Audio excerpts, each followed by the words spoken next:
I will get things done for America. To make our people safer, smarter, and healthier. We will call it AmeriCorps. I will bring Americans together to strengthen our communities. There is no other nation on earth where volunteerism is as much a part of national life as it is in America. The AmeriCorps volunteers have their work cut out for them. I always believed that you would elevate the cause of citizen service in America, that you would make America a better place. Faced with apathy, I will take action. My name is Lauren Svat. Hi, I'm Tony Smith. My name is Dan Skoll. And I'm serving in AmeriCorps and CCC. Helping out with Red Cross and FEMA. Building volunteer capacity. Helping families rebuild their homes in the greater New Orleans area. Faced with conflict, I will see common ground. Organizers say none of it would be possible if it weren't for the AmeriCorps members. To notice when I'm on a job, the AmeriCorps group, they always working. The AmeriCorps volunteers lifted the spirits of the people of our state. Habitat for Humanity has built over 300 houses. This would not have been possible without our AmeriCorps and NCCC friends. First of all, it's not a very big investment. It's a small investment. This really is very good augmentation. It helps generate more and more volunteerism from people who aren't part of that program. I serve. I serve. I serve. We serve. We serve. No AmeriCorps. There is no question that you are now an indispensable force for change in America. Faced with adversity, I will persevere. I serve individuals with disabilities. The AmeriCorps members help us to empower people with disabilities. He's smart, he's charismatic, he was just kind of misdirected, and someone needed to pull him out and take the time to get to know him and make him realize his potential. What Vet Corps is trying to do is we're trying to strategically place people who've been through that transition and can directly relate to these individuals coming back. VISTA means Volunteers in Service to America. National and community service is one of the best investments we can make for the generations to come. Serving in AmeriCorps has changed my life. My husband, Martin Luther King Jr., once said that life's most persistent and nagging question is, what are you doing for others? And that's what citizenship is. It's at the heart of our founding. That as Americans, we are blessed with God-given talents and inalienable rights, but with those rights come responsibilities to ourselves and to one another and to future generations. There are going to be difficult challenges ahead, but we're never going to forget the unmet needs of our communities, nor the equally deep yearning of our young people to serve. Together, we will make service the abiding ethic of our people. I will carry this commitment with me this year and beyond. I am an AmeriCorps member, and I will get things done. A group of volunteers from United Methodist Churches in Virginia participate in the 5-day mission to help people left homeless by Hurricane Sandy on New York's Long Island. Hi, I'm Tim Wells. I'm from Floris United Methodist Church. We are in Herndon, Virginia. And we work with the United Methodist Volunteer and Mission Program, UMVM, to help with the disaster recovery. Floris United Methodist Church has always been a mission-oriented church. We have, in addition to the work we do in the United States, we have teams that go to Cuba, to Africa, to Haiti after the earthquake there. Our youth group goes to Costa Rica, and it's always been very mission-oriented. And I think that's an integral part of any Methodist church. People come back because once you've gone and you've met the people and seen the need, you fall in love with the people. You feel much greater blessing than you can possibly ever give from your contact with the people who need help and just the great people that they are and how much they love having you here with them. Volunteerism is truly the joy of service, and joy of service is what Jesus calls us to do. It's an opportunity to serve God. It's an opportunity to make a difference. The feeling is unlike any other when you see the reception and the appreciation of the folks that we get to meet and the difference that we're making in their lives and getting them, restoring their life back to what's normal. And it's my opportunity to also restore not only the community, but humanity as well. I think it's also our responsibility to team up as neighbors, whether, albeit, far neighbors, but still, there's always work to be done, and we're blessed. If it's not affected us personally, it's affected other people, and we just need to join our powers together, our skills together, and make a difference. This is my 5th mission trip to do restoration work. And the thing that keeps me coming back here is that I consider myself to be one of the more fortunate people trying to help some of the people that are less fortunate than I am. My first trip was to Pulaski, Virginia to help work on a tornado disaster there, restoring houses. And then I've had several trips to Forked River, New Jersey, to help out with that parish up there. And then my last trip here is in Long Beach, New York, restoring houses from superstorms.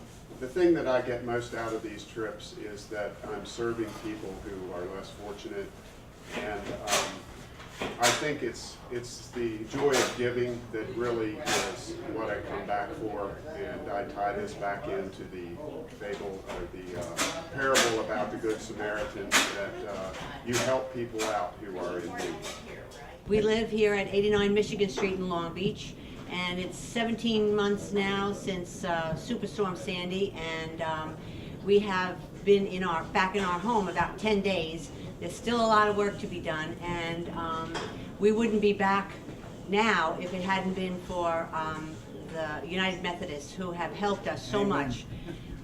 Methodists have come over and they've helped us with the insulation, with the sheetrock, with painting, and it's just been a blessing. And it's just a blessing. More than anything, they're just such a great group that they're so uplifting. You feel so, you don't want them to leave. I cry when they leave. I don't want them to go. We're just grateful. Yeah. God blessed us, and sorry I'm getting upset, but thankful.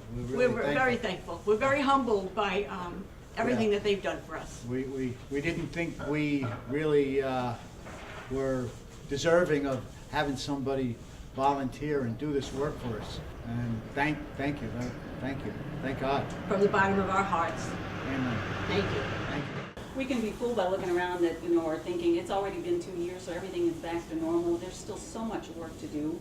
And I know we become desensitized as there's more catastrophes going on every time we turn the television set on. And no matter what your skill level is or great skills that you have, you can be used. There's plenty of work to be done. There's never a shortage of people to tell you what to do, and they're great at showing you how to do it. So get involved. There's still so much to do.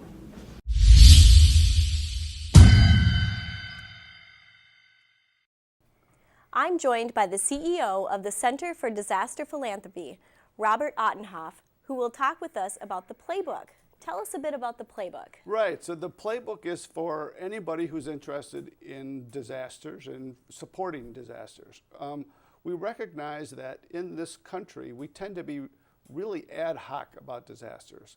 There's a disaster occurs, maybe we hear or see about it on television, we get, very involved for a day or two, and then we just, quote, go back to normal. And if you talk to most funders, they'll say, well, no, we're not disaster philanthropists. We support children, or we support families, or we support the environment. But we only did that disaster thing for a couple of days because it was a crisis. And as a result, since nobody thinks they're a disaster philanthropist or wants to call themselves that, we don't really have very information on how to do it right. And so we're starting to gather information. So this is going to be a place where we gather best practices, where we gather stories, where we learn what went right, what went wrong. Because, almost everybody in this country is an amateur when it comes to disaster. Now, maybe a few places in Florida or Louisiana where they get hit with hurricanes on a regular basis. But when I spoke to my friends in New Jersey and New York, they said, we've never been in this position before. We don't know what to do. What do you do on the first day after disaster? What do you do a week later? How should we be thinking about a year from now when we want to engage our communities? So this playbook is going to gather those stories from coast to coast, those from Florida those from Oklahoma have been in tornadoes, those from the West Coast that have been in earthquakes. So you'll be able to refer to this document, and it'll tell you what your friends and colleagues and others did in certain circumstances to help you think through the steps of what to do. Sounds like a really great resource, not only sharing stories, but also for anything happening in the future. Well, and we also want to make it a living project. So it's not going to be one of those big, thick reports that you stick on a shelf and then it just automatically is outdated and collects dust, but it's going to be primarily video. And so it'll be interviews, it'll be, you know, really topical and digital. Perfect for the digital age. You bet, right. Now, you had mentioned Hurricane Sandy, so how can organizations working in Hurricane Sandy recovery be a part of your study? Yeah, so we're always eager to learn what organizations are doing. You know, it's now, it's been a little while. You know, we're still hearing stories about Katrina. So if there are people who are watching today who have been engaged in New Jersey and New York after the disaster, we'd love to hear your stories. We'd love to learn what you did, what you learned, you know, how you would do it differently if you had to do it again. So they can write to us at disasterphilanthropy.org and, you know, maybe become part of our playbook. All right. So as we pass to the second anniversary of Hurricane Sandy, it's no longer in the media spotlight. What advice would you give to nonprofits dependent on support that include both money and volunteers during the later stages of the disaster life cycle? Yeah, that's a great question because there's such a direct correlation between disaster giving and disaster attention and media coverage. And so once the cameras go away, people forget about it. So it's important for nonprofits to be sharing their stories after the disaster is over. So donors want to know, well, how was my money spent? How are you doing? You know, how are you achieving the goals we established when we gave you this money? So I would urge nonprofits to stay in regular touch with the donors and with the general public to tell us what's been done, tell us what still needs to get done, to tell us about gaps where there was no funding available, to tell us some human interest stories about you know, tell us about how people got back in their homes or did they get their jobs back. Because it's very easy to forget about those who have been affected by a storm. You know, another way is to work with local media. You're not likely to get on the national newscast, but working with your local cable television stations, your local media organizations like this one, local newspapers is another great way to keep this fresh in people's memories. Absolutely, all great resources. Yeah. All right. Well, thank you so much. We are in the studio with Bob Ottenhoff with Center for Disaster Philanthropy. Check out their website at disasterphilanthropy.org. Another personal visit with Mark Murphy.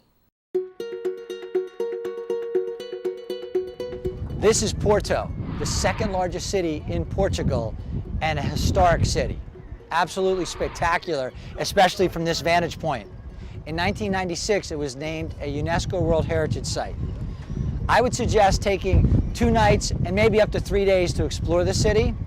And the way to explore it would be to start on the left side of the river from this vantage point and take the gondola ride from down there up to that point.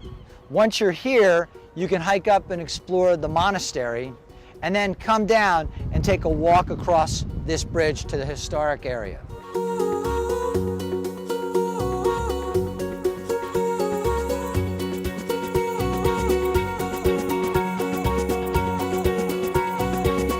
One of Portugal's most famous exports, port wine, is named for Porto, since the metropolitan area was responsible for the production and export of the fortified wine.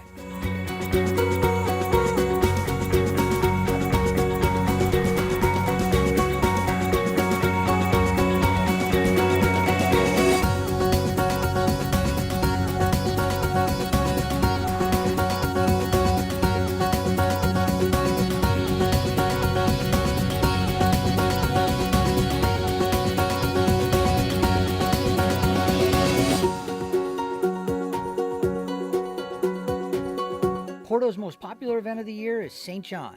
It happens on the nights of June 23rd as well as June 24th.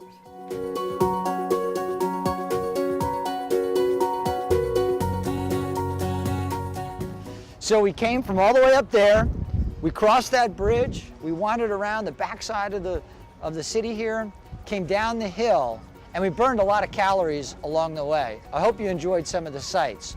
Now I'm gonna find myself a lovely cafe where I can kick back, relax, and take in more of the views.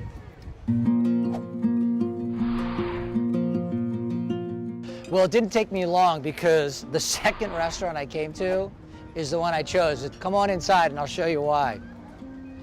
Ironically enough, as I walked up, they said, "You're our first customer." And I said, "First customer?" And I meant for the day. And they said, "No, you're our first customer because today is their grand opening." What a cute, quaint, lovely little place. All right, the only downside, it's an old building, so you gotta watch your head when you walk in the door. And they were nice enough to bring me back to the kitchen. And they are hard at work back here, preparing some great tapas. And I gotta tell you, we tried 7 different ones. We cleaned the plates. I think these are our plates. I think they were completely clean. So this is where the magic happens. But instead of eating outside, if you want to, on a cool night, you can come inside. And like I said, duck your head. But how absolutely quaint and romantic is this spot? Something to check out on your next stop to Porto.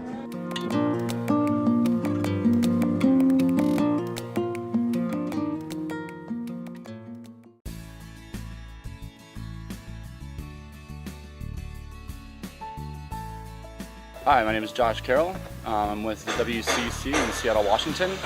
Today we're in Breezy Point and we're working on a lady's house. Today we're tearing out floorboards, taking out drywall, trying to get rid of as much of the mold as possible and giving her a chance to get someone in here to rebuild and get her life started again. My name is Junior Fumano. I'm from the Washington Conservation Corps. I lead a veteran crew. This means that most of the people on my crew are ex-military, are veterans of the United States Armed Forces. We're here to help with, the recovery effort or, the emergency response effort. We have been removing debris out of houses, tearing down drywall. A lot of the work that's been done so far is the initial response. My name's Sammy French. I'm from Minneapolis, Minnesota, and I'm out here gutting out houses, removing insulation, removing flooring, moldy walls. And it's really great to get out here and do it, to see how these people have been affected and see how we can help them. It's a really good feeling, and people have really been expressing how much gratitude they have towards us. My name's Ernest Farmer. I'm a crew supervisor from the Washington Conservation Corps. I'm out here with members from Minnesota Conservation Corps, 12 of them, and 12 members from Tribal Conservation Corps, HOOPA. We're out here primarily focusing on gutting and mucking of affected homes and canvassing affected neighborhoods to help identify their long-term needs. Hi, my name is Chester McLeod. I'm from Hoopa Valley Tribe and I work for AmeriCorps. Hello, my name is Mercedes Porter and I'm with AmeriCorps Hoopa TCCC, and we're here in Atlantic City, New Jersey, helping muck and gut homes, and we're really excited to be here.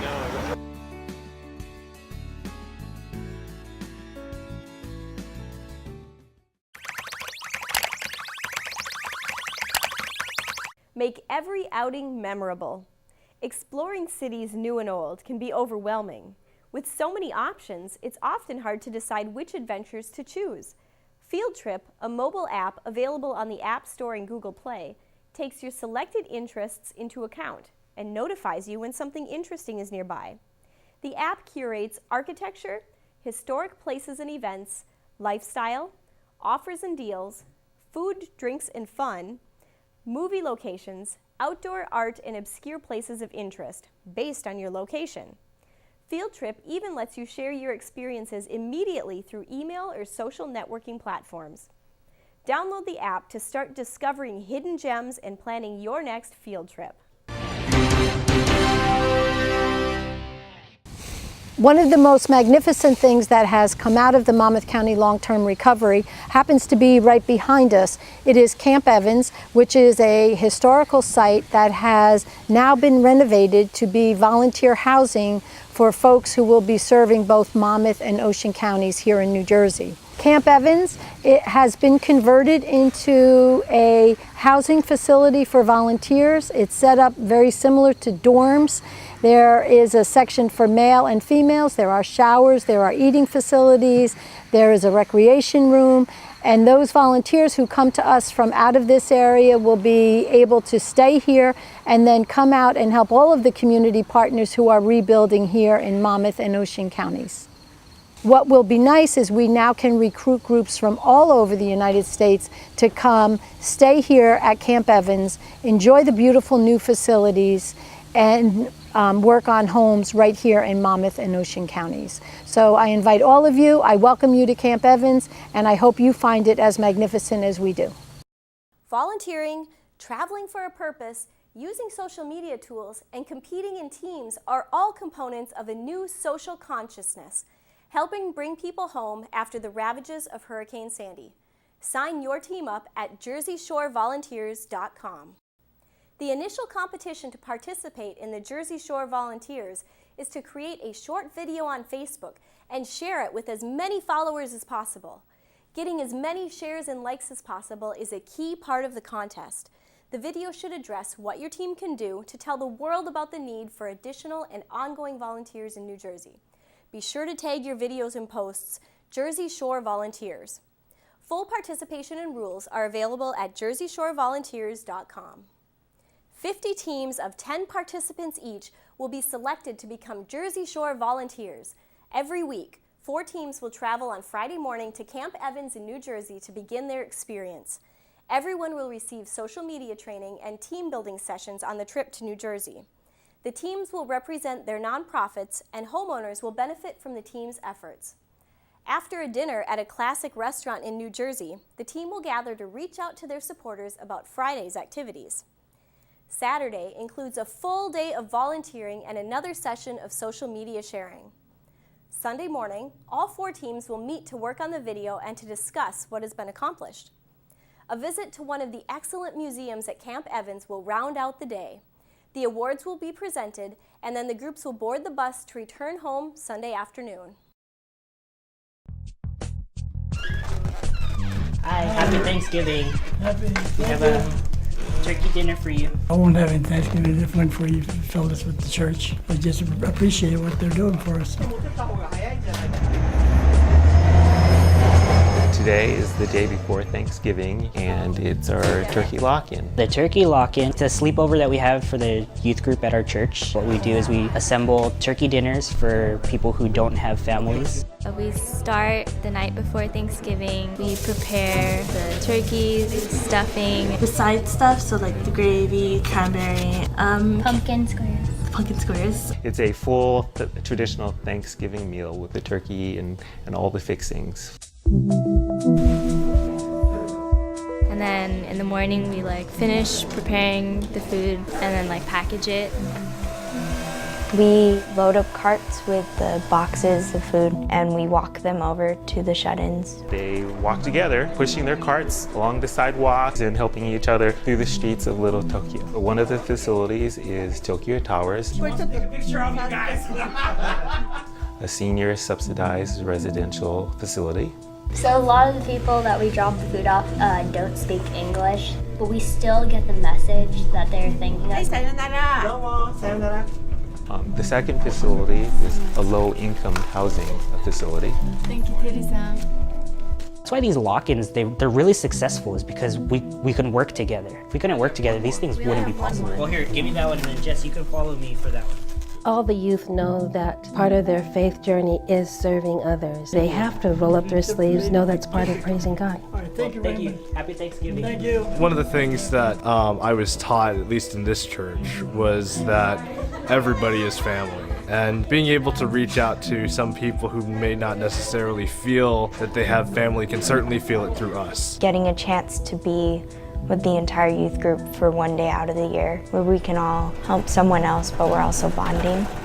My sister showed me what to do, when I went to my first lock-in and it was their last lock-in. That's, our job as the older generation for this new generation of youth members is to show them, look, this is how it's done. Many families that have their own family traditions every year, whether it's traveling to grandma's house or being in charge of a certain dish. Kimchi. 3, 2, 1. Our church family has its own tradition, and that's the turkey lock-in.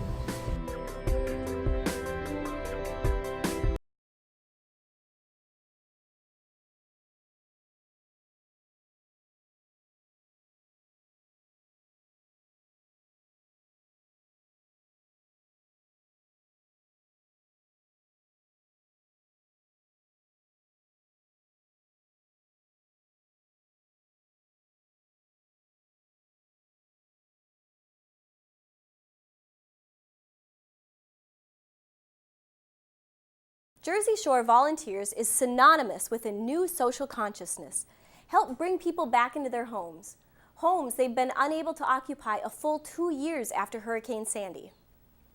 Travel for a Purpose will let you be a part of the reality of making that happen.